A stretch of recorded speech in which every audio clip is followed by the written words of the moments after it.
kayo pumunta dito para subukan, pagkainin yung asawa niyo. Kaya na po namin. Bakit niyo pa kailangan puntahan, bisitahin, balikan araw-araw yung misis niyo? Hindi na kayo kilala eh. Alam niyo po sabi ng Kristo, maaaring hindi niya ako kakilala, pero ako kilala ko siya.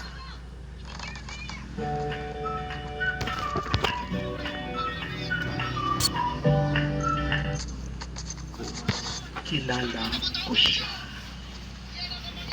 Maaaring hindi niya ako mahal, pero ako mahal ko siya. At yan ang ibig sabihin ng tunay na pagmamahal. Yung nagbibigay ka na walang kapalit. Yung tuwa mo, yung nag-aalay. At kapag nagmamahal ka, magiging mas magaan ang buhay.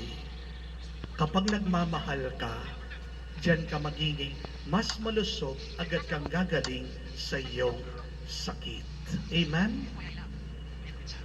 Secret lang po. Para po maging madali yung inyong pinagdadaanan sa inyong sakit. Ano mang sakit yan? Sakit ng katawan, sakit ng bulsa, sakit po ng inyong mga relasyon sa inyong mga pamilya, asawa. This is a secret. You bear your burdens with love. You move through life with love. You endure your suffering, your sickness, your broken relationship, your debts with love. Kapag may pagmamahal ka, magiging magaan ang lahat.